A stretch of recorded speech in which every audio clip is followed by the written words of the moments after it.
All right, welcome everyone to our webinar today. The topic we're going to cover off on is make your business goals a reality. I'm Stephanie Green, one of the directors here at Pursuit Advisors, and I'm joined by my fellow presenter, Stuart Kendall, who is our operations leader.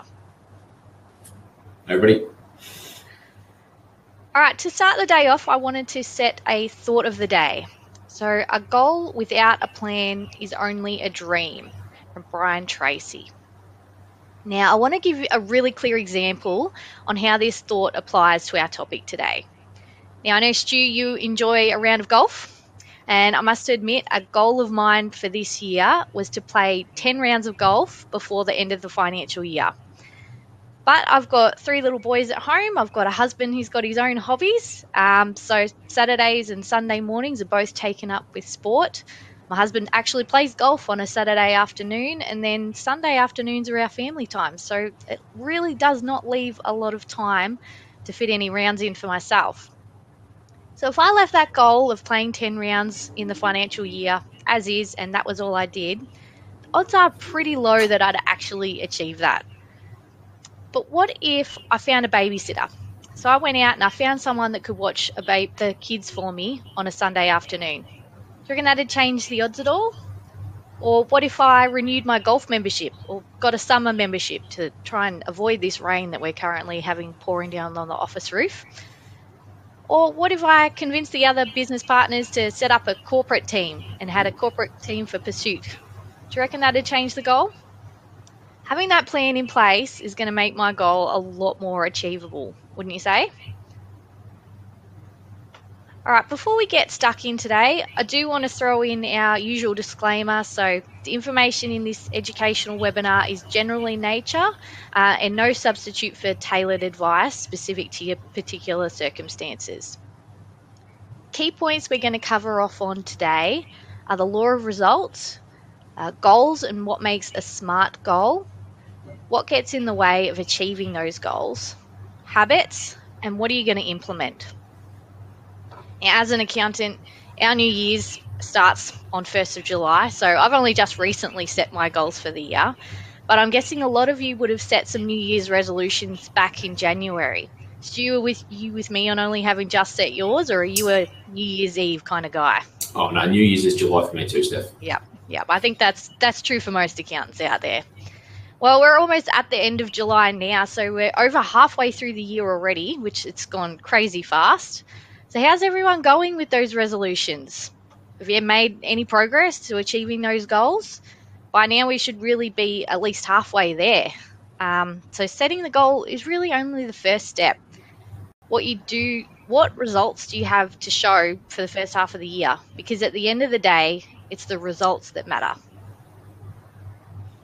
Fantastic. Well, thanks, Steph. I'm going to speak about the law of results here. It's something that I reflect on every day, and I use with a number of clients as a mindset adjustment and a tool on how we come to the results that we actually get and how we can learn from that and use them going forward. So to start, what are results? Results are what we get when we finish something, right? They're a snapshot of all the progress that we've made up to a certain point. Now, we can reflect on a result, we can interpret it in a number of ways, but we can't change what's actually happened. Let's say I've run a business for 1 week and I've made $5,000 in sales. That's a result. I can break it down, I can interpret it to help me track things, but there's nothing I can do to go back to last week and make another sale. So these results are really important because they are important, but it's not the only place you should focus your time and your energy. Because they come from somewhere, and understanding the drivers of those results are what enables us to impact the next lot of results. So we need to understand is what happens immediately before those results, which are the actions that we take, or in some cases, don't take. So what did I do last week that led to those $5,000 in sale? That's your standard cause and effects type thing where you want to break down actions, whether they're good, bad, or ugly, and see what links to the outcomes. We want to line up the what have we done to the what have we achieved as best we can. Now, this can be really challenging in business because there are so many moving parts. It's hard to nail down which ones are actually impacting the results. And it can be a trap for a lot of people who think that they must do X in order to get Y. But, like Lisa Simpson's rock that keeps tigers away, correlation and causation don't always line up perfectly. And things that seem related might not necessarily actually be related. So we just keep doing what we're doing. It's not always the best approach. We need to have a step before that. Now, unless you're 3 years old, or it's really late on a Saturday night, the step before action is always a decision. Right? Decisions are what put us in control. And the inverse of that is indecision. That's what really leads to when things get away from us. You see indecision in systems or businesses where part of the process has no real explanation. So it's because we've always done it that way and that frame of thinking. So good decision making is having a deep understanding of what results you're chasing and how to actually implement that decision into an action to get to where you want to be. While that's a good driver, decisions always come from somewhere else. There's always a driver to that point, which always comes from awareness. So how do we make good decisions? Normally, because I know what happens, we make a bunch of bad ones. So from your results, we want to circle through the actions, through the decisions to get us there, and we want to build on our awareness and implement those learnings so that we can impact the next lot of results. The definition of insanity is doing the same thing and expecting a different result. So without adjusting from experience, that's all you're really doing. Now, how does this actually help us impact making our business goals a reality? Well, goals are just results that we love to see at a certain point in time. So the challenge I'd set everyone here is to we'll use this tool to build some kind of clarity, right? On one side of the page, I'd write down all the results you're getting right now, right? The actions that we're taking to get those results, the decisions that we're making or that we're not making, and in your eyes, what are the real driving forces of your business? On the other side of the page, write down where you'd like to be in 12 months, right? Now work backwards and think, are these actions going to lead me there? Am I making the right decisions in taking those actions? And what clarity does that give you in the awareness of what is actually driving your business? Effectively, we're going to turn that clarity into a plan on how we can build some key actions and move closer to those goals. Now, it's a tool that's really important to me and how I approach things. I've had a lot of success from a client perspective and from a personal level implementing this sort of theory. But all those success stories share one thing in common. And what do they share? Well, really well-defined goals that we're working towards. And what do we mean by well-defined goals? Well, the best way to achieve that is to go through some examples. So if you're comfortable with sharing in your chat box, you can put down a business goal and a personal goal that you might have for the year. We can give you, we can take a look and give you some feedback. But while you're doing that, I'm going to put Steph on the spot and get her to share hers. So Steph, what are your goals for this year? All right, well, I've shared one of my personal goals, which was to play the 10 rounds of golf this financial year. And then from a business front, I know a trap that I've fallen into a lot lately is doing those extra hours when the kids are in bed from home, so a lot of extra work. So the goal for me from a business front is to do no more than 50 hours of extra work at night time for the financial year. How about you, Stu? Well, my business goal for the year was just proactively reach out to more people this year. And from a personal level, still on the golf theme, I just want to bring the golf handicap down. Interesting. I'm wondering how many people that are watching now has picked up on a bit of a difference between what Stu's goals were and what mine were. So not just talking about the actual goal, but how they were structured. Actually, Stu, you've shared a really good example of what I would call a fluffy goal. So fluffy goal to us is anything that's not a SMART goal. Now, some people may be aware of these SMART goals here, but for those of you that aren't, I've got a great example that I can walk through with you. So a common goal we often hear from clients is, I want to increase profits. Fantastic. It's a good goal to have, but it's not really a SMART goal. And this is a really good one to illustrate the difference between a SMART goal and just a fluffy goal. So the first question I always ask when I see the goal of increased profits is, so if your profits were $100,000 last year, and this year you made $100,001, you'd be pretty happy, right? You've achieved that goal, you've ticked off, you're pretty happy? I'm betting you all know the answer to that. They're not going to be happy with just $1 extra. So when we're setting our goals, we need to be really specific in what you actually want to achieve. $1 extra profit is really increasing your profits, but that's not what we want to achieve here. So let's say we change that goal to increase profit by $500,000. We'll chuck a number on there. That makes it a lot more specific. And also having that number on there makes it measurable. We've got a target that we can track the progress against. The next thing we want to make sure with our goals is that they are attainable. So going from $100,000 profit one year to $500,000 profit the next year, is that going to be realistic? For some businesses, it might be. It could be a realistic goal. Others, it might be a really long shot. So we really need to make sure that we're balancing between shooting for the stars and something that we can actually get. While it's good to have the really big goals, if you're constantly falling short and not hitting them, it can be a bit disheartening. So we want to make sure we've got something that's attainable in there while still pushing you forward. Next up is relevant.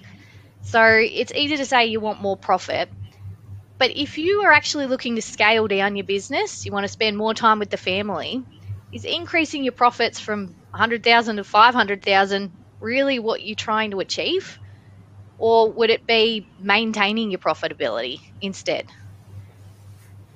Finally, you want to put a time frame around things. So it's a very different thing to say I want to increase my profit by $400,000 over the next 10 years compared to the next 10 months. Having that clear time frame will make it a lot easier to keep you accountable. So what's stopping you from achieving your goals? Normally the sort of common answers are too busy or not enough time or maybe I'm unsure where to start. There's no hard and fast rules here. It's what works for specific people, but I can share some things that I've done and hopefully that can give some guidance. So number one for me is I'm trying to ban the term too busy as an excuse. And I've swapped it out for this isn't a priority. It's a lot harder to say that exercise or spending time with my family isn't a priority rather than just saying I'm too busy. Another one for me is accountability. One of our core values is congruent, really passionate here about doing the things that we say we want to do. So as part of that, if there's an agreed action that I've got out of one of our directors' meetings and I don't do it, well, that's my shout for lunch. And as a double up, I don't get to go. As a severe FOMO sufferer, that's really difficult for me. So that accountability is something that works really well to make sure that I'm working on the actions that I'm saying that I'm doing. There's an old saying about two ways of making a donkey move. You dangle a carrot out in front or you hit it with a stick. Different people react to different things. So pick something that works for you, hold yourself to account because you want to develop a system to do things on a regular basis. I really like that one, Stu, with the carrot and the stick. And it leads really well into what I want to talk about now, which is habits. So habits are a real core factor in either hitting or missing those goals. Now, if anyone on the call here hasn't heard about the Billionaire's Algorithm, I really recommend you jump on YouTube and watch the clip. It's fantastic. It's something I'll talk about now. So the Billionaire's Algorithm is all about habits. And James Clear sets out the 4 stages of creating a habit, which are cue, craving, response, and reward. Now, this applies to any habit, good habits or bad habits, business related or personal. Whatever it might be, any habit can be started in 2 minutes. So let's go through these 4 stages. So cue, you notice something. It's there, you see it, you pick up on it. If you don't notice something that is there, you're not going to be able to take any action.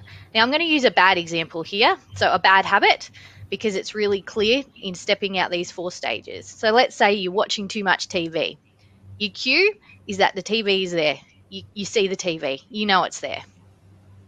The craving is you want it. You desire it. You want to do whatever it is. If you don't desire it, you're not going to take any action. You see that TV, you want to put it on. You might want the background noise, you might want to watch something specific, but you want to do it. Even just the fact that it's there makes you want to do it. Response. So you do it. You take the action. You turn the TV on. You sit down on the couch and the time flies by. You're watching it. You're doing it. Then you've got the reward. You like it. If you don't enjoy it, you're not going to do it again. So you need the reward there to create that habit. I want to look specifically at a business example here to help. So the topic today is to make those business goals reality. Setting these business habits is really going to help here. So let's talk about an air conditioning business. They do a bit of work for some commercial builders putting in air conditioning for office buildings. But most of their work comes from the mum and dad jobs, just going around to houses and doing the odd split system. They're doing pretty well, but their workflow is fairly inconsistent. So they've set a goal to shift their work focus to be more away from the mum and dad work, to be more 50% or more with commercial builders within the next 12 months. That's going to give them that consistency that they're lacking at the moment. Now let's go through those 4 stages of habits. So cue. Now the best trigger here is to have a written plan. Have it in front of your face. Have it pinned to the wall behind your computer. Whatever it is that will keep it front of mind. Let's say the plan for this business is to call 2 builders every week to try and source some more work. Craving. Now, as humans, we're pretty much susceptible to anything that's in our physical environment. If we see it, we want it. That happens most of the time. It's something we learn from little kids. If you see something, you want it. So keep it in front of mind, right in front of you, and it's going to make it a lot easier to create that craving. So in our example here, perhaps we've got a list of builders right next to the office phone that we want to call. Or we've blocked out time in our calendar so we can see it every Wednesday at 4 o'clock. We're going to make those phone calls. It's in our physical environment and it's going to make us want to do it. So the response, you do it. You pick up the phone, you make the phone calls. Now, reward. This is where it gets a bit trickier. It might be as simple as you get some more work. So the phone call goes fantastically, you get some more work, and you feel fantastic. You come out with a big boost of confidence, and that's going to really trigger that habit to want to make the calls again and again and again. But not every phone call will be successful, but there's nothing wrong with adding a bit of extra reward in, say, the form of a block of chocolate. Nothing wrong with a bit of chocky, is there? The real key here is to make sure we're using these building blocks to make good habits and not bad ones. So good habits, the cue we want to make really obvious. We want it jumping out and smacking us in the face. The craving needs to be attractive. Like I said before, if you don't want it, you won't do it. Response, it needs to be really easy to do. We want to make it simple. And we really want the reward to be satisfying. You want to feel good at the end of the day. On the flip side, to stop those bad habits forming, we want to make the cue invisible. We don't want to see it, don't want it front of mind. Keep it away. We want the craving to be really unattractive. We want to make it really difficult to actually do. And in the end, we just want to be really unsatisfied. A great line from James Clear's presentation was that you can be the architect of your habits, not just the victim of them, which I think was fantastic. Making sure we set the right habits from the beginning can make a big difference in turning those dreams of yours into reality. Fantastic. Thanks for that, Steph. So how do we use that to gain awareness? We'll go back to what I said earlier. Let's figure out what we're doing right now, what is happening right now, and what this is trying to teach us. Write it down, put it on one side of the page, and try and really clearly link the decisions, the actions that we're making to the results we're getting and what habits we've formed. And the next step, well, figure out what we need to take. Do I need help in gaining some level of awareness, or do I need help understanding the results I'm getting and the actions I'm actually taking? Figure out who's holding you to account. If you've read The Barefoot Investor, you might have financial date night set aside, and is that enough? Or do I need something that's more structured? And this is, do I need a carrot or do I need a stick? Because 6 months from now, these things you're thinking of, we can't have them just be another thing we wanted to get done in a year and didn't act on. So what we really want to see is if you need help, feel free to reach out and we can give you a hand just as a starting point to work towards those goals. Effectively now, I think we are open for some questions if we have any. Nothing's popped up in the chat box yet for any goals as well. So feel free to share any of those goals, personal or business. And if you need any help turning them from fluffy goals to smart goals, chuck them in there. We're happy to help you out as well. Well, certainly need some help on those smart goals front, because I thought that just reducing my golf handicap was as simple as just hitting bombs with my driver. So I'll go out and work on that one, Steph. Thanks for the advice there. Yep. It's really good to set a number. So if you want to reduce that handicap, put your number on there. It'll make it a lot easier to track, and you'll feel really good when you hit it. Yeah. Thank you. I'll certainly work on that. Well, we'll skip through the questions. I want to say thank you to everyone for attending today. We'll just like to reiterate that no donkeys were harmed in the conduct of this webinar. Our next webinar is going to be in September, so feel free to send through some things you'd like to cover, or keep an eye out for the invite over the next month or so. So thank you very much for having me today, Steph. Thanks, Stu. We haven't had any questions through, so I think we'll call it a day. Perfect. Thanks, everyone. Thanks, Dave. Cheers. Bye.